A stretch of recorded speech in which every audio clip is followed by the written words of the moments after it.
Facebook.com/TheSportsFix. Tweet with us at TheSportsFixCLE. Email us, TheSportsFix@AOL.com. Go into the phone lines now. My man Doug Plagueis of the Monsters with us here. Doug, how you doing, buddy? Doing great, you? Fantastic, man. Ready to roll. This is a fun week here. I mean, everything else that's constantly going on. You got a couple of, I know it's not the opening night for the Monsters, but it kind of is all over again. Cavs on Thursday, Monsters on Friday, and they've brought the Loch Ness Monster in and installed it at the top of the building here. I mean, it's going to be a fun week down at the Q. Yeah, I can't wait to see it, later this week, obviously, with the Cavs opener, and then the Monsters playing the second home opener, if you will. We get to see the new video boards, the new scoreboard in all its glory, and we get to see the Monsters return home. We get to see this new Cavs group play meaningful games for the first time starting on Thursday. So a big week here at the Q. Lots of fun to be had, and I'm like everybody else. I can't wait to see this scoreboard in its fully functional, like I said, in all its glory when things get going here later on this week. I mean, the thing is gigantic, but with us being on the road and stuff, I haven't had a chance to really see what they've been doing with it. Oh, see, that's why. Okay, I'm listening to you talking. I'm like, wait a minute. So Doug hasn't seen it either. So you have not seen this thing yet. Well, I've seen it being worked on. I've seen it. I've seen the process ongoing, but I haven't seen any sort of dress rehearsal or dry run or anything like that. I'm going to be at the Cavs game on Thursday, and I'm just excited to see it debut then. Yeah, and I'll tell you what, of course, the focus is on the presentation for the Cavs game, but man, that's going to make Monsters hockey just a whole new experience for people that haven't or have been down there before. I mean, not just the Videotron and that, but the sound quality that comes with it and just the new in-arena presentation. And I'm curious, I don't know, but, I'm not sure when they're unveiling the 3D technology on a day-to-day basis for the Cavs, but I was curious, is any of that going to be utilized even for just select Monsters games this year? Well, this board is going to be used for, all of its functions for every Monsters game. All the video boards are in all of hockey. I mean, as you know, just from watching games on TV, stuff like that, there aren't many boards quite in the league of this one across North American pro sports. I mean, the Toyota Center in Houston has a really big, nice HD one, and when the Monsters used to play the Houston Aeros, they had that during the last year of the Houston Aeros, and it was blue line to blue line, and it was gigantic, and like you said, hockey in that clarity looks unbelievable on it. The Pepsi Center in Denver has a very nice board, gigantic HD board. But like I said, then there's this one here at the Q, and there just aren't too many of these things out there, and it's something that's going to enhance the experience for everybody who goes to the Q for any sporting event, and it's something that's just going to make watching a sporting event here in Cleveland unique compared to really any other arena across the country.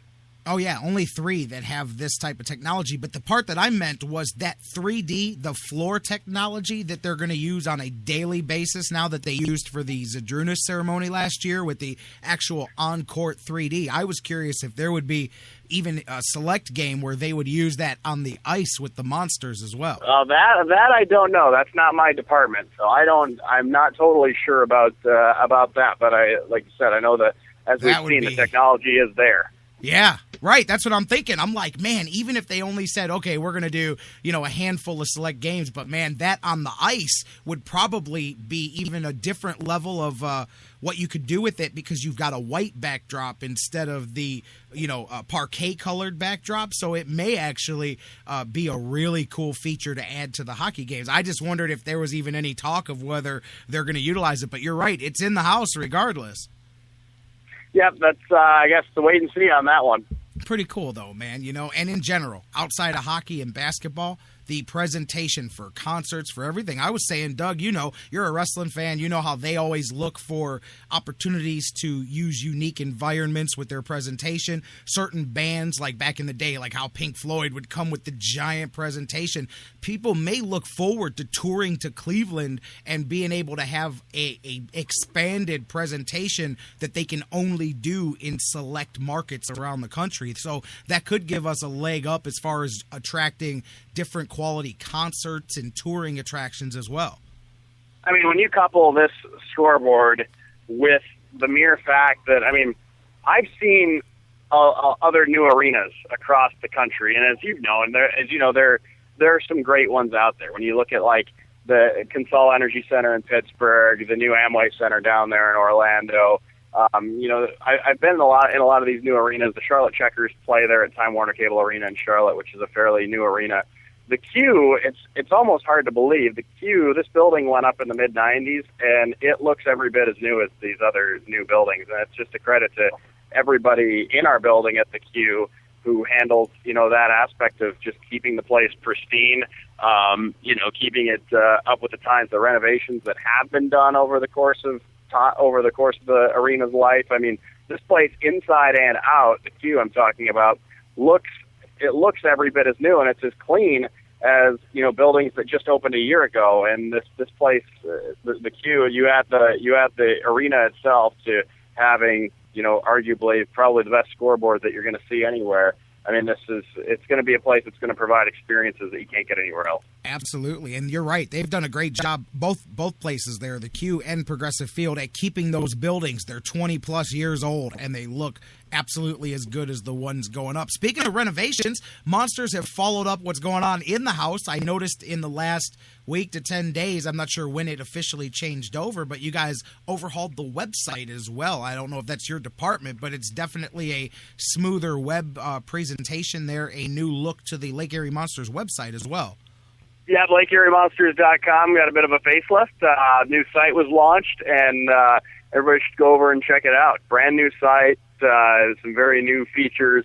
I have a little section on there now called Power Plugins. I didn't invent the name. I'll give the shout out to our manager of digital production, Connor Kenny, for throwing that one out there. But I have a little feature on there, a little blurb that's going to go up every week where I talk about sports, non-sports, whatever's on my mind at any given time. That's over at LakeErieMonsters.com. So invite everybody to cruise over each week and check out whatever new stuff I'm talking about. So lots of that and more. You're home for any information about the Monsters, LakeErieMonsters.com. And like I said, new site, and it's an exciting time right now. Just having this new website launched, and some new materials, some new activities, new options, new ways to interact.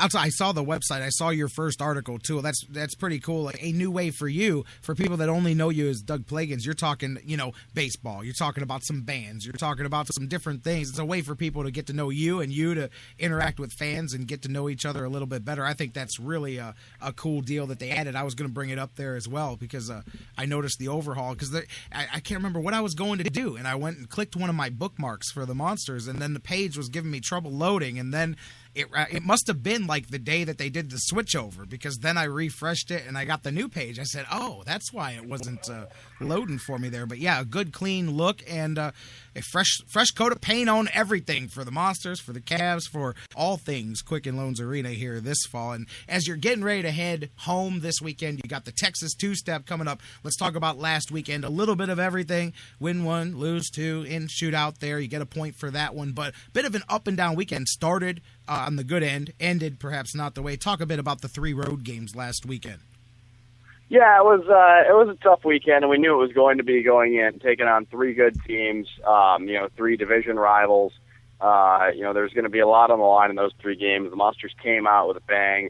They've matched up. Grand Rapids has been very good these last couple of years, but, sometimes you just can't always explain it. The Monsters have just matched up well against Grand Rapids in recent years, and like I said, that's saying a lot because Grand Rapids has fielded some very good hockey teams over the course of the last few seasons. But the Monsters had a good showing. They won that game 5-4 on Friday. 5 different goal scorers chipped in. It was a good way to start the weekend.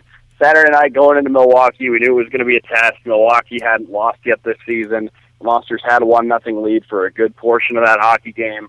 Milwaukee tied it late. Generally one goal is not going to be enough to win you a hockey game. And, you kind of knew that at some point, even though Calvin Pickard probably turned in the best goaltending performance on the young season that anybody in a Monsters jersey has had, despite ultimately not getting the 2 points in that one. He was fantastic. You just had this feeling that Milwaukee was going to find a way to get one. They did, and then it was off to overtime. It was our first taste of the new overtime format in the AHL, and I got to say, having seen it one time, I really enjoyed it. We ended up going to a shootout in that one. The Monsters lost in a shootout. The shootout format has changed as well. That's now a 3-shooter format instead of a 5. I'm not a huge shootout fan personally. I think, though, if you're going to do a shootout, I think 5 was the way to go, because then you have a better sample size, if you will.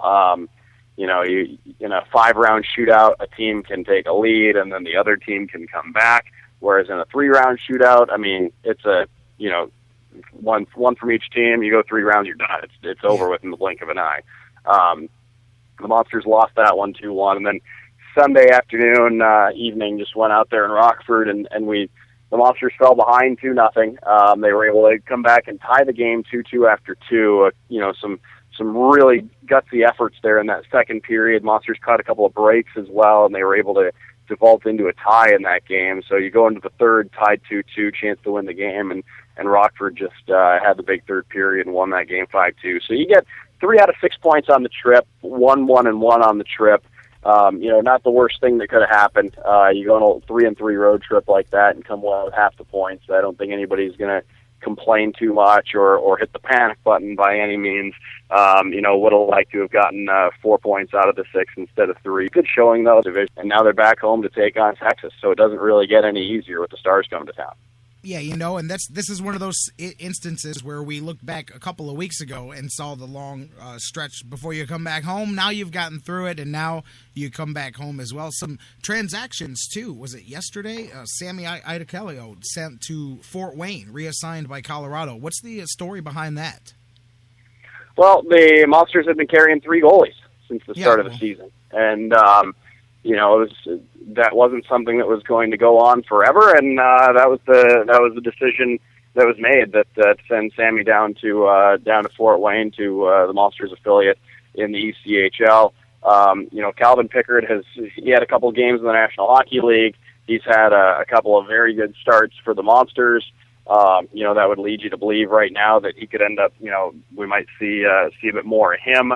But things change so much. We've seen how things have changed already with a couple of goaltending injuries in Denver. So things have shuffled around quite a bit. What this also tells you is that the Monsters are incredibly deep. I mean, in my this now being my 4th season that that I've been here, this is the most talent that I've seen on a Monsters roster. And is it the most experienced Monsters roster? It's not. But it is the most talented Monsters roster that I've seen in my time here. And, I mean, it just goes to show you look at Fort Wayne's roster, you're going to see a couple of names of guys who've logged significant time for the Monsters over the last couple of years that are now in Fort Wayne. And it's, like I said, it's nothing against them. It's, things become a numbers game at times. And that's not to say that at some point they wouldn't get another crack year, but I think what it tells you is this Monsters roster is very deep right now, and it's very competitive, and we knew that in training camp, and it hasn't changed going into the season now. I'm just curious because this will show where you can fill me on something, and maybe somebody out there listening may wonder. I'm familiar, of course, with the AHL because we do that on a daily basis. The ECHL in Fort Wayne, are they on a sister level as far as the AHL? Is one more developmental? Is it a different step down, or are they just different assignments, like having separate minor league teams on the same level? I used to work in the ECHL with the Idaho Steelheads. I was the voice of the Idaho Steelheads for a couple of years.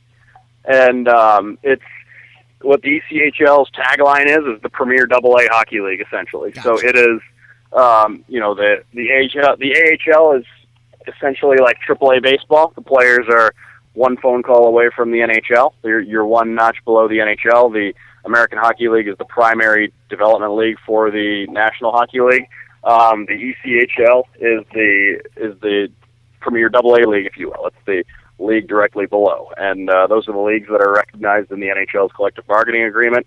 The Fort Wayne Comets are the affiliate of not only the Monsters but also the Colorado Avalanche, so it's part of the hierarchy, part of the chain, and that's one of the premier organizations in the ECHL, Fort Wayne. So happy to have them as an affiliate